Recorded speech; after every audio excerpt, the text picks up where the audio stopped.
16-year-old Ji-won Kim pressed his face against the cold metal of the viewport, watching the bright lights of the upper city shine like stars he'd never reach down here in Sector 7. Everything was broken and dirty.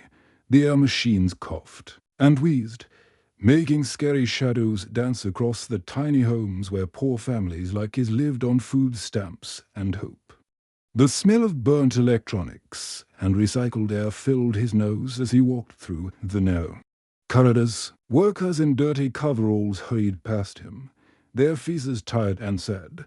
Giant pipes ran along the ceiling, carrying water and power to the rich people living above them. Sometimes the pipes leaked, and brown water would drip onto the floor, making puddles that no one bothered to clean up. His mother, Dr. Minji Kim, was lying in their small medical room, coughing so hard her whole body shook. She used to be beautiful, with bright eyes and a warm smile. Now her skin was grey and thin, like paper that might tear if you touched it. The medical computer had told them the bad news 3 weeks ago. Her cells were dying from her, inside out, and only the most expensive medicine in the galaxy could save her. Ji-won, she whispered, her voice barely louder than the humming machines round them, stop looking at me like that. You should be studying for your exams. But how could he study when his mom was dying? How could he think about math and science when the only person who ever cared about him was getting sicker every day? She had worked 3 jobs to keep them alive after his father disappeared when he was little. She cleaned the upper city offices at night, fixed broken medical equipment during the day, and taught other kids on weekends, all so he could have a chance at a better life. The worst part was what happened last week. The power grid in their sector had gone crazy, sparking and buzzing like an angry monster. All the lights started flashing at once, and the computers began making weird noises. That's when Ji-won started humming. It was just a simple tune his mom used to sing to him when he was scared, but something impossible happened. Every electronic device round him started responding to his voice. The lights blinked in rhythm with his humming. The computers played music that matched his tune. Even the broken vending machine in the hallway started working again, dispensing free snacks to amazed neighbors. People gathered round him, their eyes wide with wonder and fear. It's like magic, whispered old Mrs. Song from next door. The boy's voice is controlling the machines. Ji-won had run away, terrified and confused. What was happening to him? Why could he make machines obey his voice? Was he becoming some kind of freak? He'd spent the whole week hiding in their tiny apartment, afraid to hum or sing or even talk too loud. The door buzzed, and Officer Tae-young Park walked in without waiting for permission. He was a big man with cold eyes and a laser gun on his belt. The security forces didn't like the people in the lower sectors, treating them like criminals just for being poor. Mrs. Kim, he said, his voice sharp and mean, we've been getting reports about strange electrical problems in this area. The city government thinks someone might be trying to sabotage our systems. Ji-won felt his heart beating so fast he thought it might explode. His hands were shaking and sweat ran down his face. Did Officer Park know about his strange power? Would they arrest him and take him away from his dying mother? His mom tried to sit up, but she was too weak. Officer Park, we're good people. We don't cause trouble. We just want to live in peace. That's what they all say, Park replied, looking round their small home with disgust. But funny things have been happening lately. Equipment breaking down for no reason. Radio signals getting mixed up. Computer systems acting like they have minds of their own. If I find out someone in this sector is playing games with colony technology, there will be serious consequences. His eyes stopped on Ji-won, studying him like a scientist looking at a bug under a microscope. You're the Kim boy, right? I've heard you're smart. too smart for your own good, maybe. You wouldn't know anything about these electrical problems, would you? No, sir, D1 managed to say, his voice cracking like a little kid's. I don't know anything about electronics. Officer Park stared at him for a long moment, then turned back to his mother. Keep your son out of trouble, Mrs. Kim.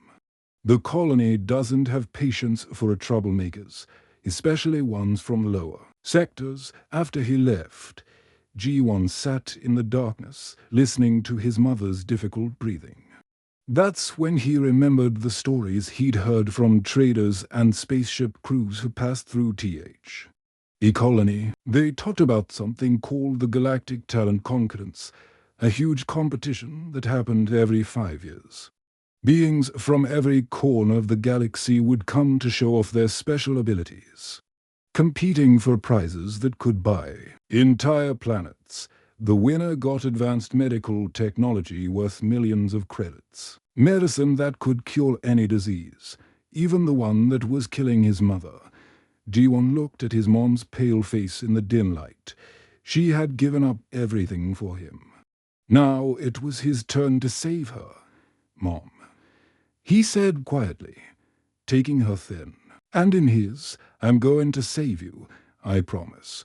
She smiled weakly, not knowing that her son had just discovered he might be the key to humanity's future among the stars. The underground fighting rings of Sector 12 were like stepping into another world. Neon lights flashed in colors that didn't exist on Earth, and the air was thick with smoke from alien cigarettes that smelled like burning metal. The crowd was a mix of humans, aliens, and robots, all shouting and cheering as fighters battled in the center ring. G1 had been coming here for 2 weeks now. Ever since he'd snuck out of his home sector, he called himself the Frequency and wore a black hood to hide his face. His act was unlike anything the underground had ever seen. He would walk into the ring, stand perfectly still, and then begin to sing dot at first. People would laugh. A skinny, human kid trying to entertain aliens and criminals. But then something magical would happen. His voice would reach out like invisible hands, grabbing every electronic device in the building. The speakers would start playing backup music that matched his song perfectly. The lights would dance and flash in rhythm. Even the broken gambling machines would light up and start working again. The crowd would go wild. Aliens who had never heard human music before would start swaying to the beat. Robots would process his voice and declare it impossible but beautiful. The underground arena would transform into something that looked like a concert from the stars. Tonight was different, though. As G1 finished his performance and collected his small pile of credits, a strange alien approached him. The creature was tall and thin, with bright blue skin that seemed to glow in the dark. It had 4 arms instead of 2, and its eyes were completely black like deep space. Human child.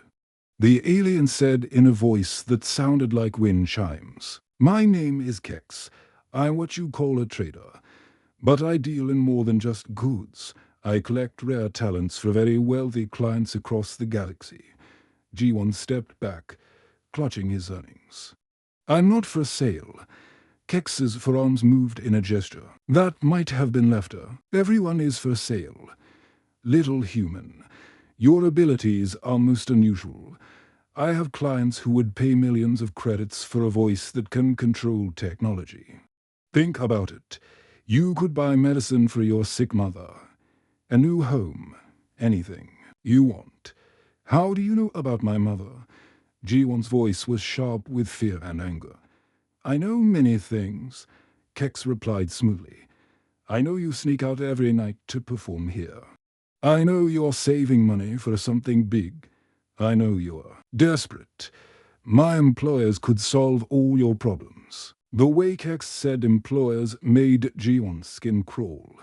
These weren't the kind of people who paid for performances. These were the kind who bought and sold people like slaves. Not interested. G1 said firmly, stuffing his credits into his pocket.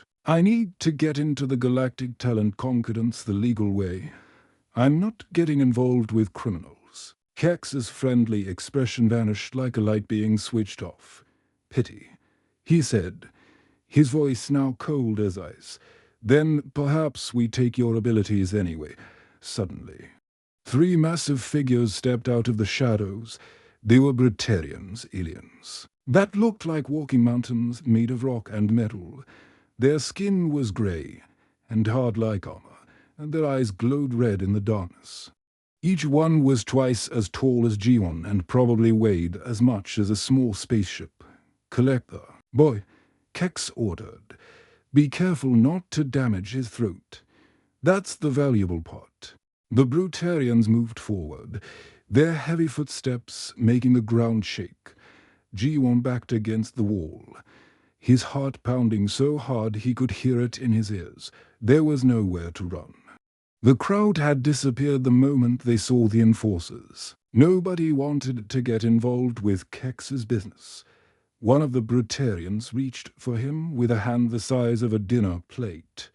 Without thinking, G1 opened his mouth and sang.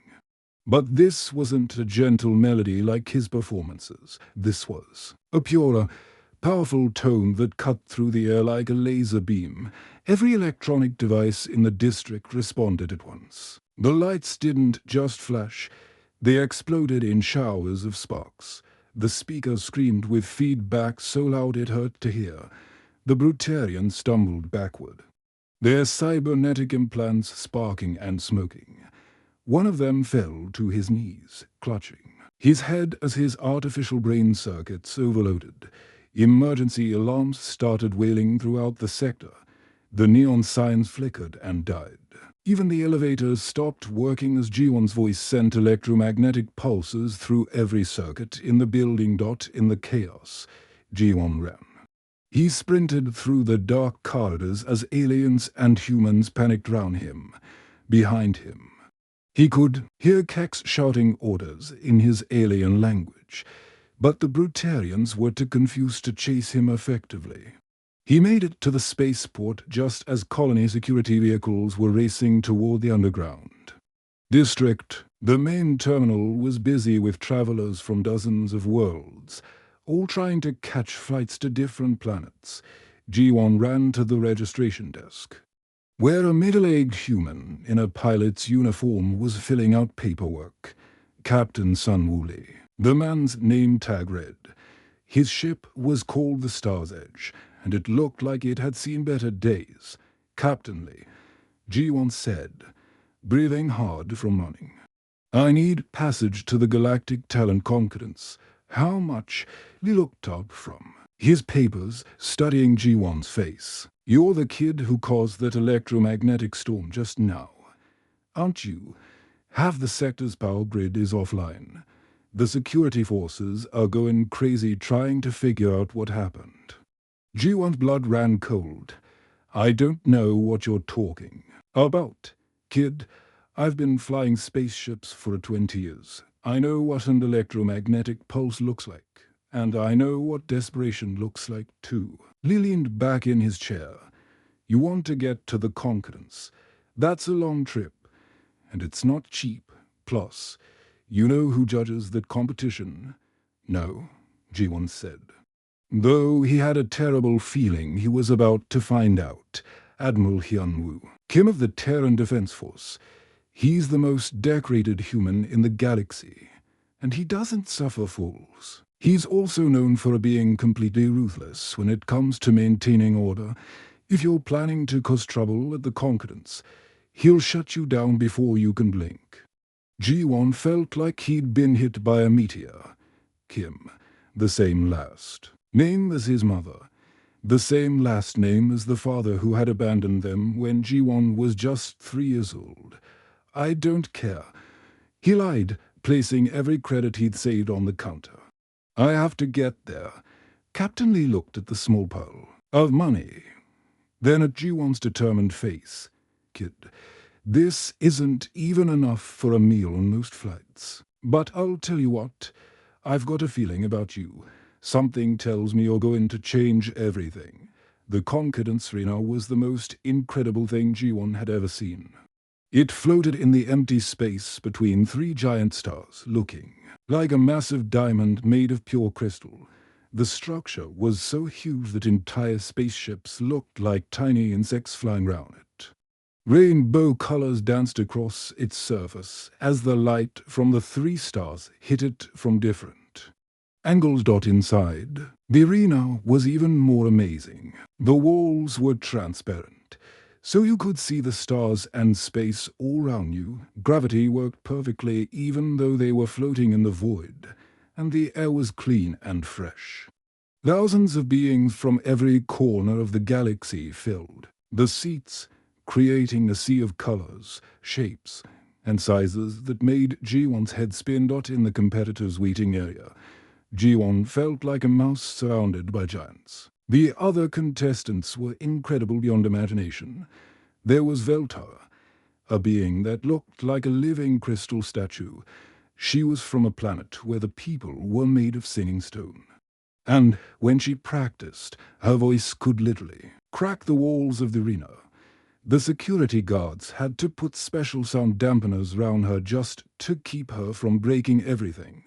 Then there was Zephyr 9, an artificial intelligence that had built itself a body out of liquid metal. It could change its shape at will, and when it sang, mathematics became music. Perfect equations turned into melodies that made your brain feel like it was expanding.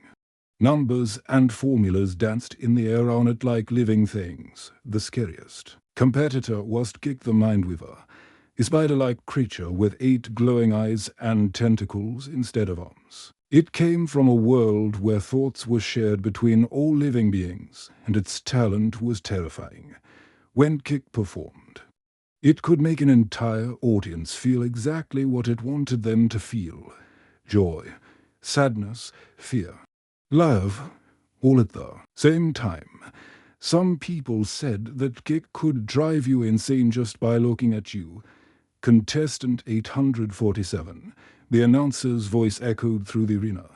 The sound came from everywhere at once, translated into 100 different languages. Ji-won Kim of Terror Colony. Ji-won's legs felt like jelly as he walked toward the stage. The arena held 50,000 beings, and every single one of them was staring at him. There were aliens with dozens of eyes, robots with sensor rays instead of faces, and creatures that were just floating clouds of energy. All of them were watching him, waiting to see what the small human boy could do. The stage was a circle of light in the center of the arena, surrounded by darkness. As Ji-won stepped onto it, spotlights hit him from every direction, making him feel like he was standing inside a star. The floor beneath his feet was made of some kind of crystal that glowed with his footsteps. At the judges' table sat 5 figures representing the galaxy's major powers. There was a Zephyrian diplomat with blue skin and forearms, a crystalline singer that looked like a living gemstone, a Brutarian war chief whose rocky skin was covered in battle scars, a Synthri AI that appeared as a column of swirling light, and in the center chair, wearing the black uniform of the Terran Defense Force, sat a man who looked exactly like an older version of Ji-won. Admiral Hyunwoo Kim was everything Ji-won had imagined his father might be: tall, strong, with the same dark eyes and stubborn jaw.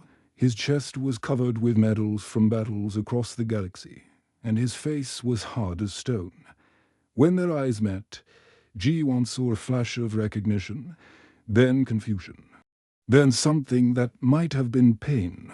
This was his father, the man who had abandoned him and his mother 13 years ago.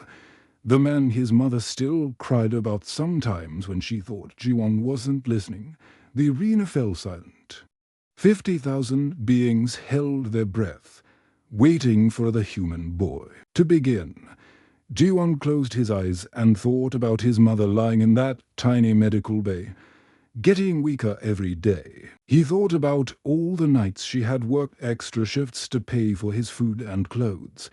He thought about the lullabies she used to sing to him when he was scared. Then he began to sing. It started as a simple melody, the same lullaby his mother used to hum when he couldn't sleep. His voice was small at first, barely carrying beyond the stage, but as he sang, something extraordinary began to happen.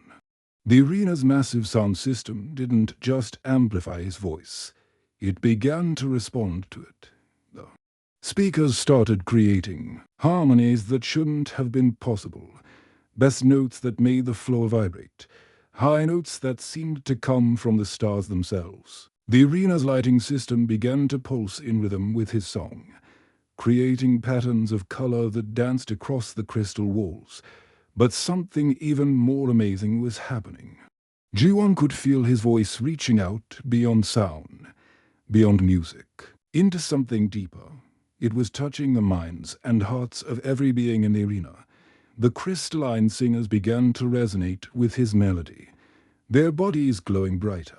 The Zephyrians swayed in perfect unison, their forearms moving like they were conducting an invisible orchestra. Even the emotionless Synthri, beings of pure logic and mathematics, began to show signs of something they had never experienced before. Their light columns flickered and pulsed in patterns that looked almost like feeling. Ji-won's voice grew stronger, carrying the love he felt for his mother, the desperation to save her, and something else, hope. Hope that maybe, just maybe, humans had something special to offer the galaxy. Something that couldn't be bought or sold or conquered. The arena itself seemed to come alive. The crystal walls began to sing along, creating a harmony that made the very air shimmer. The 3 stars outside seemed to pulse in rhythm with the music for a moment. It felt like the entire universe was singing together. When Ji-won finished, the arena was completely silent. Not just quiet, absolutely silent. 50,000 beings sat frozen, as if they were afraid that any sound would break the spell. Then Admiral Kim stood up slowly, his face white as ice. His hands were shaking as he stared at his son. "Impossible," he whispered, his voice carrying across the silent arena. "You're supposed to be dead." The judges' chambers were nothing like the grand arena outside. The room was small and plain, with white walls and simple furniture. It felt more like a hospital room than a place where the galaxy's most powerful beings made decisions. Admiral Kim sat across from his son at a small metal table, his hands shaking as he poured coffee from a simple pot. Ji-won couldn't stop staring at his father's face. Even though 13 years had passed, he could see traces of himself in the man's features, the same stubborn jaw, the same dark eyes that seemed to hold too many secrets. But where Ji-won's face was young and full of hope, his father's was lined with scars and sadness. "I thought you were dead," Admiral Kim said quietly, his voice barely above a whisper. "Both of you, the military report said there was a colony raid. Pirates attacked your sector. No survivors." Ji-won's coffee cup rattled against the table as he set it down. "Mom said you left us. She said you chose the military over your family. She said you didn't want to be tied down by a wife and baby." Admiral Kim's face crumpled like he'd been punched. "No. God. No. I would never." He stood up and walked to the window, staring out at the stars. "I was recruited for something called Project Mindbridge. It was the most classified program in human history. They told me my family had been killed in a pirate attack while I was off-world on a training mission." He turned back to face his son, tears streaming down his face. "I've spent 13 years hunting the pirates who I thought murdered my wife and son. I've traveled to every corner of the galaxy, following leads, fighting battles, destroying entire criminal organizations, all for revenge that was based on a lie."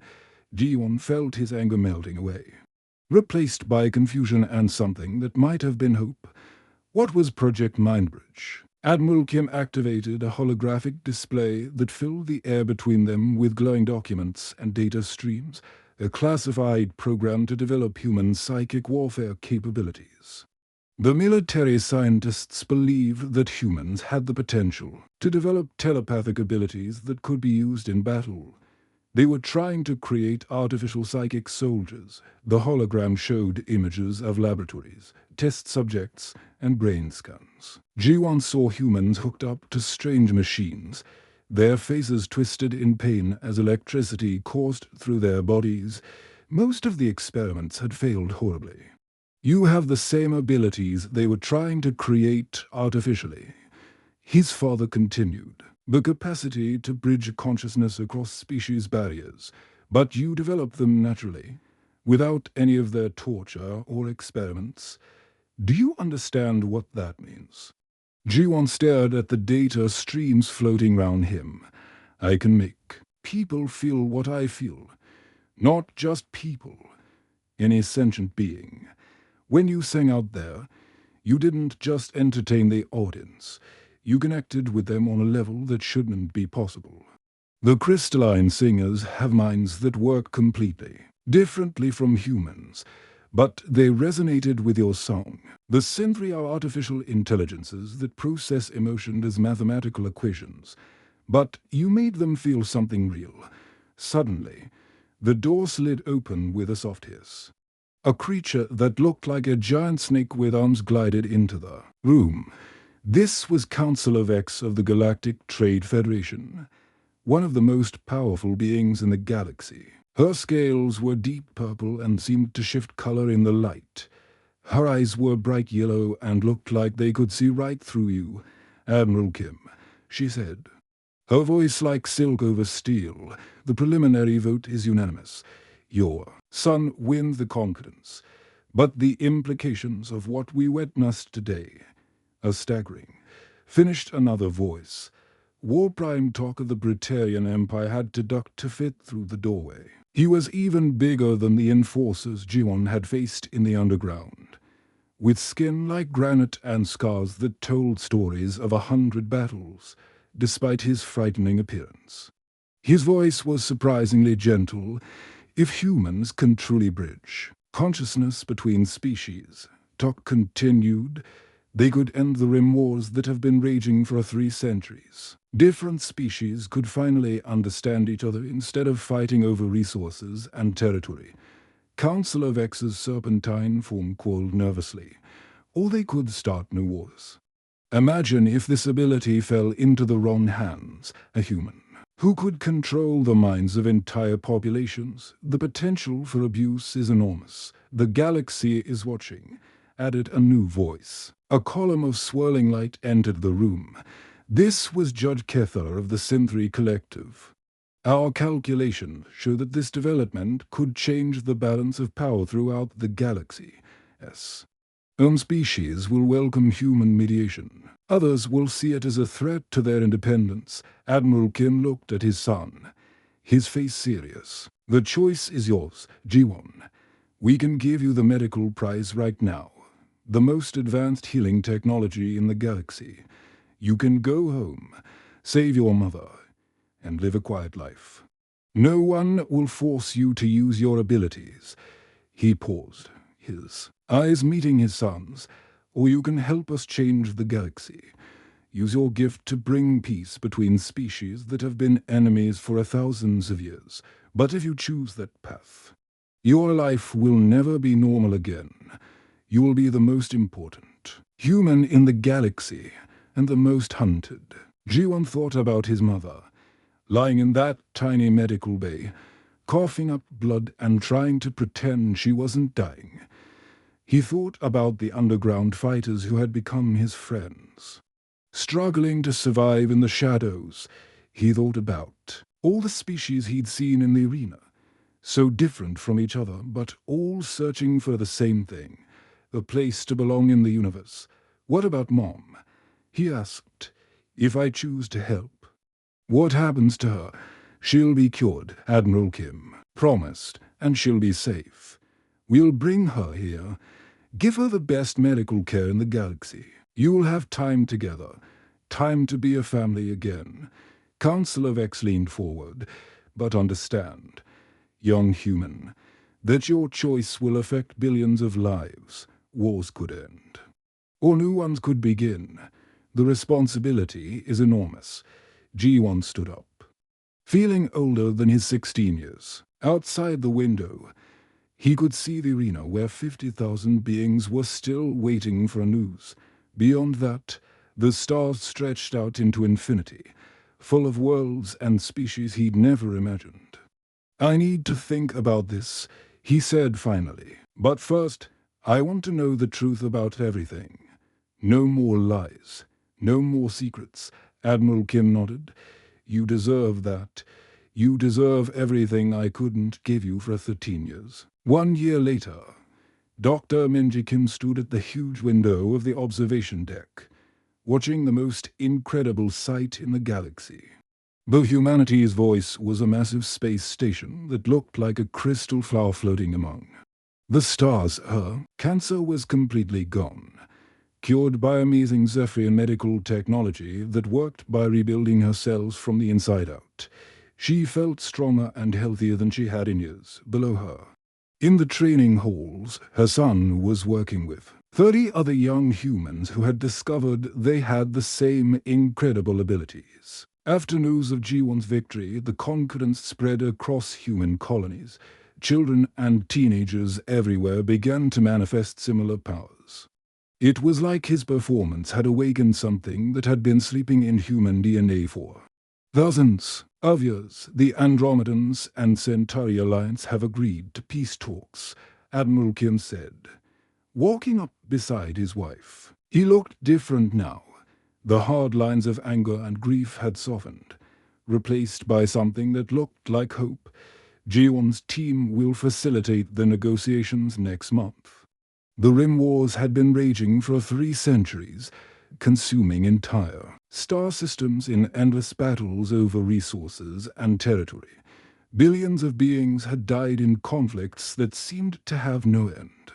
But when humans demonstrated their ability to create genuine empathy between species, even the most warlike civilizations had agreed to try diplomacy instead of destruction. "He's grown up so fast," Minji said, watching her son guide a young Crystallian and Zephyrian through a harmony exercise. The Crystallian was a living gemstone that sang in colors, while the Zephyrian was a blue-skinned being with forearms.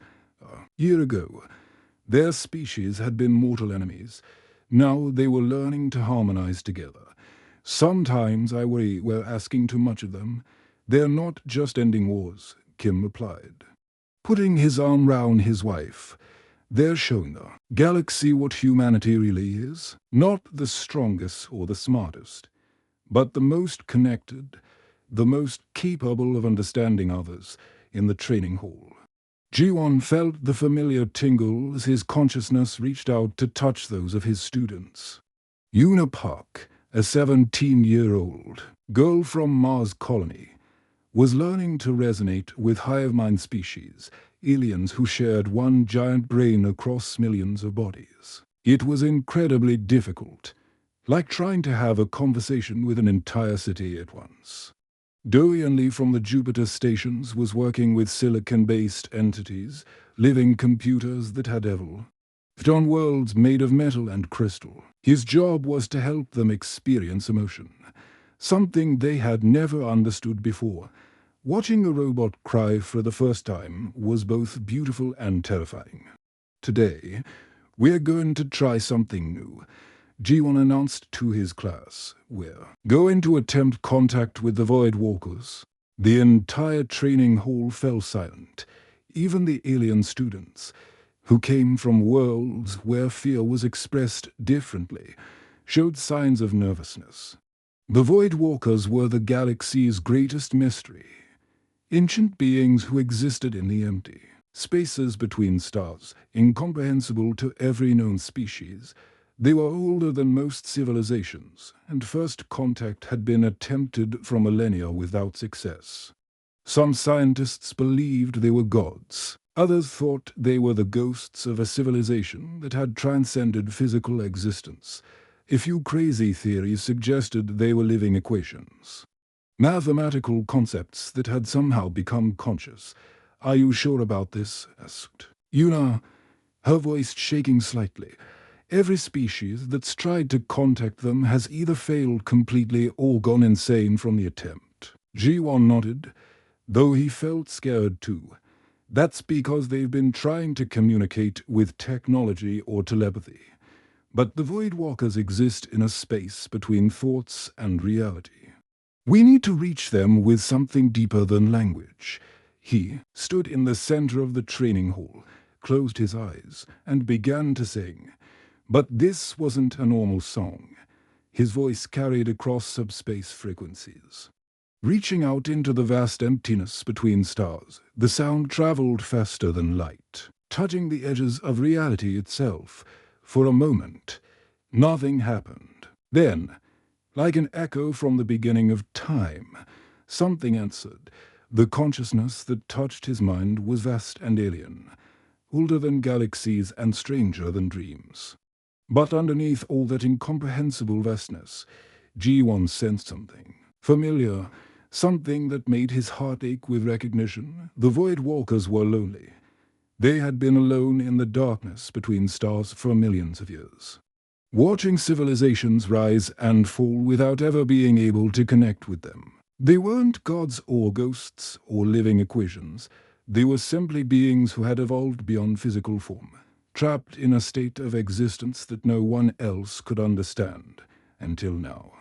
6 months later, the galaxy celebrated the Great Convergence, the first truly unified galactic government in history. Representatives from thousands of species gathered at the New Harmony Station, with humans serving as the bridge between them all.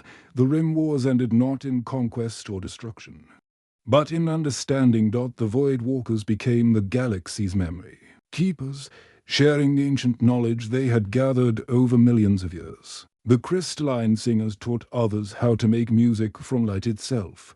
The Brutarians became protectors instead of conquerors, using their strength to defend the weak rather than dominate them. And in a small memorial garden on New Terra Colony, where Ji-won's journey had begun, a simple plaque read, "To the power of human connection," which transformed a dying colony boy's song into the galaxy's salvation. Ji-won stood before it with his parents, watching ships from 100 worlds dock at the New Harmony Station. His voice had saved his mother, reunited his family, and given humanity its true purpose among the stars. They were no longer just another species, struggling to survive. They were the galaxy's heart, the force that connected all conscious beings in a web of understanding and compassion. He began to hum softly, the same lullaby his mother had sung to him as a child.